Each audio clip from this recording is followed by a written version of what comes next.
Breaking tonight, 106 miles per hour. That is how fast the NTSB says an Amtrak train was traveling just moments before flying off the rails in Philadelphia last night.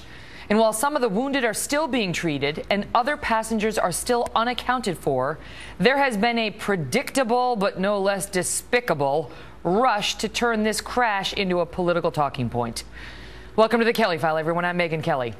It was just before 10 p.m. last night on this broadcast that the news first broke of this tragic accident on the train tracks. And it barely took 12 hours for some political leaders to start finding blame. Not enough Amtrak funding, they suggested. Not enough money for infrastructure. They blamed the stingy Republicans and stalled spending bills. In the hours since, we have discovered a few things that the investigators like to call facts. The speed limit in the area of that crash on that turn was 50 miles an hour. The train was going twice that. An engineer slammed on the brakes, but when the train went off the rails, it was still cranking along at 102 miles an hour. We will get to the politicians in a moment, but first to Trace Gallagher with the very latest on the investigation. Trace? And Megyn, we should note the NTSB has not said what caused the crash, but as you say, speed certainly looks like the demon. After analyzing the event data recorder, that's the thing that we all call the black box, the Transportation Safety Board confirms that right before the train went off the tracks, it was in fact doing 106 miles per hour in a 50 mile per hour zone. And then you go forward 3 seconds later, as it made that left-hand turn, the train was still going 102. Listen now to the NTSB explain. Moments before the derailment, the train was placed into engineer-induced braking, and this means that the engineer applied a full emergency brake application. Aside from speed, investigators are looking at equipment. The train was relatively new with no major history of mechanical issues, but that stretch of track is the most heavily used in the country, and authorities acknowledge there has been trouble keeping it in good repair. The junction also does not have positive train control, or PTC. That's the GPS technology that can automatically slow down a speeding train in case of human error. The human controlling the train at the time of the crash, the engineer, has been identified as Brandon Bastian from New York. Bastian, an Amtrak engineer for 4 years, was treated for injuries, and he initially spoke to police and said he did not remember anything. Now he's lawyered up and is refusing to be interviewed by the NTSB. And now for comparison, remember the train that derailed in Spain 2 years ago, killing 79?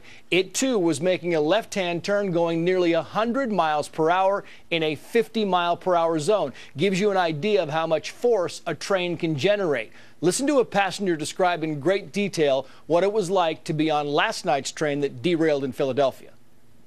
Felt like it was a sharp curve, like they were going around a curve, and then all of a sudden my head hit the window and we were just going down and just flipping, chairs all on top of me, people being thrown in the chairs that was on top of me. The death toll of last night's crash remains at 7, but not everyone has yet been accounted for. Megyn. Trace, thank you. Well, as we just mentioned, rescue crews are still trying to make sure they have everyone accounted for.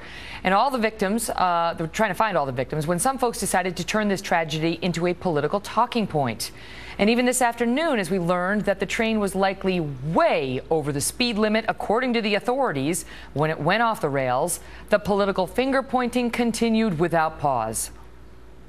I will say as a general matter that since his first weeks in office, the president has been a leading advocate, obviously with the strong support and input of the vice president, in investing in our infrastructure. This is a wake-up call. It's a reminder of how much we depend on our mass transit, how much we depend on our roads and bridges, how much our safety is directly linked to the kind of investments we make and how we get around. Every day in America, lives are lost and productivity is lessened because of an inadequate system of infrastructure. Last night we failed them.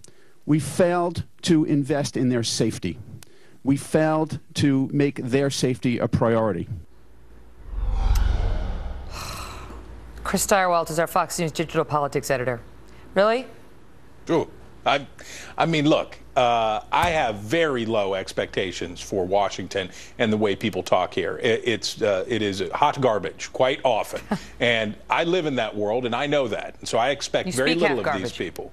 Right, exactly. I'll settle for that. But let me tell you something.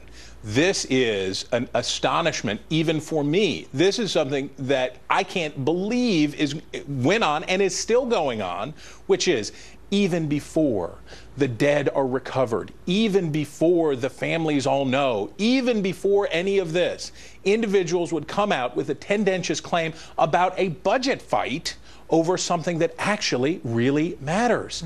And that is reckless. And so far, I have not seen any consequence for the people who have trafficked in this you-know-what. Last night, we failed them. We failed them on the infrastructure. Who failed them? The engineer was going twice the speed limit. Right now, the mayor of Philadelphia is looking at him. Why aren't we talking about him? How exactly did the infrastructure fail? As you know, we have a tendency in Washington in politics to drill down on very tiny linguistic changes. Did Jeb Bush mean that or say that or this? Was the president sexist when he referred to a senator by her first name? We spend days chewing on these gradient differences and evaluating the language of individuals. Today, a lot of elected officials, including the mayor of the largest city in America, made broad accusations putting blood on the hands of Republican budget wonks for not funding Amtrak adequately. That was reckless. That was endangering the civil discourse in America. And if that's where we're starting, where do you go from there? What's the next step after that, for goodness sakes? I mean, what's really nuts about it is the only infrastructure from what we're seeing now that may have stopped that crash is it's called the positive train control that would allow the track to, I guess, override an errant driver, you know, a train engineer like that. And Congress had already mandated that be installed, and it's being installed on all these tracks. They just hadn't gotten to this particular track yet. And according to our information, that wasn't driven by a lack of funding. It just takes a while. They just passed it in the recent past after this other accident, so they were working on it. So, I mean, it's not a failure of infrastructure. Right now, it looks like a failure of an engineer to obey the speed limit. And here's the thing, and this is why this should concern us all, beyond just this accident, beyond anything else. We have a total inability to talk about what matters right now, and we have a total inability to focus on the thing that is at hand. In this moment, it is deal with what happened, get the facts, and then come to conclusions. If we're gonna put the cart before the horse every single time, guess what? Real problems don't get solved because we're going to spend all of our time fighting over the phony stuff. Great to see you, Chris.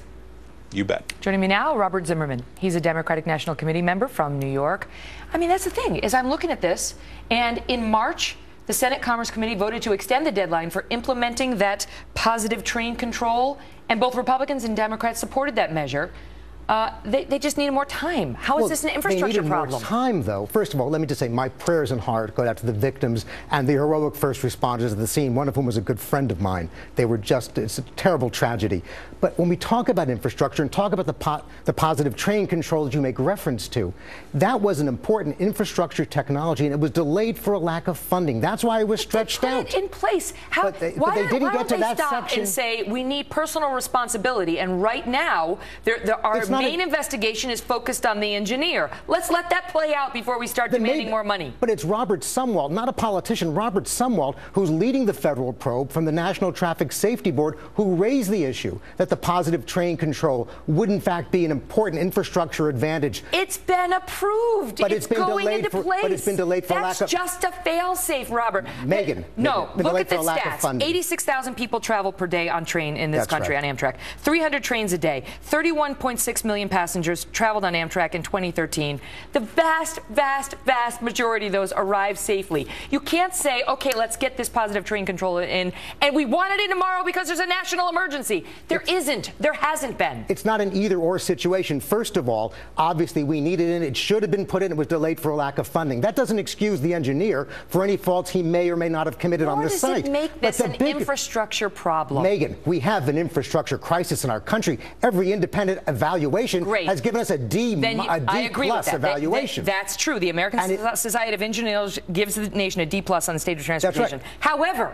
However, that's a separate argument. They're having a separate argument about transportation funding in this country. You don't exploit a tragedy like this that may have nothing to do with the state of the infrastructure. Megan, the reason it was in the news today is because the Republican-controlled House Appropriations Committee met today and voted along party lines to cut funding in the wake of this tragedy for infrastructure assistance for Amtrak. That's why it was in the news. That's why Democrats responded. That does not necessarily have anything to do with the cause of this crash. And to suggest it does is exploitative. Amtrak has gotten $1.5 billion from the feds every year for the past 13 years towards its funding. And they've also seen the Congress cut the funding, too, and reduce it to previous year levels. But they funded this positive train control, the one thing they're saying might have helped override what appears to be engineer error. But, Megan, they delayed it for a lack of funds in the budget. Wow. Here's the big issue, though. This is Rahm Emanuel. Never let a crisis go to waste. No, it's not. It's about all of us coming together in a bipartisan way to address our infrastructure crisis. To ask the taxpayers for more money. Actually, that was the argument used against the Louisiana purchase of the interstate superhighway when we had to borrow money. But the reality is the best investment we can make in our country. Let's not get so down on America that we refuse to invest in it. That's how you build jobs and grow the economy. That's right. No one is down on America just looking to figure out the facts first. You know, it may turn out that it's not this engineer's fault at all. All I know is what the officials are saying today. So why don't we just stick with that? Why does everyone have to jump to, this is a great excuse for you to fund the thing I want money for? It's not about funding the thing we want money for. It's the thing our economy needs. We know that for every dollar we spend on infrastructure, it produces $3.51 for our economy. For every $1 billion, it produces over 100,000 jobs. Why don't we wait until the bodies are out of the train? Why are we ignoring the infrastructure? Why are we ignoring the infrastructure crisis that both parties agree exists?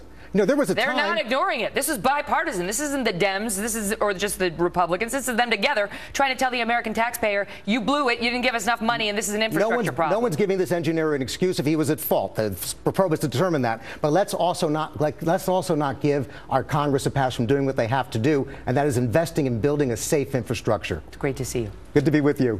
Do you speak half garbage? Half garbage is a language. You got to. I research in fact when I'm on the Kelly file. right.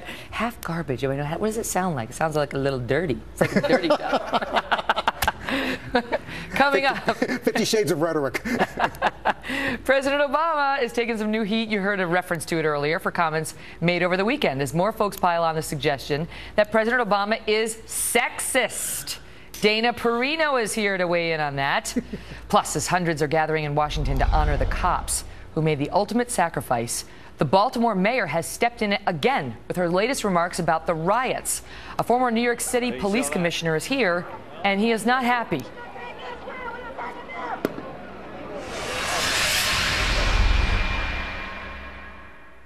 The Kelly File is brought to you by Pacific Life. For insurance, annuities, and investments, choose Pacific Life, the power to help you succeed. During its first year, a humpback calf and its mother are almost inseparable. She lifts her calf to its first breath of air, then protects it on the long journey to their feeding grounds. One of the most important things you can do is help the next generation. At Pacific Life, we offer financial solutions to accomplish just that. Ask a financial advisor about Pacific Life, the power to help you succeed. You know, just because your bladder's changing, it doesn't mean that you have to. With Tenna, let yourself go. Finally, it has happened to me. Be the one with the crazy laugh. And keep being their favorite playmate. Tenna's unique super absorbent microbeads lock in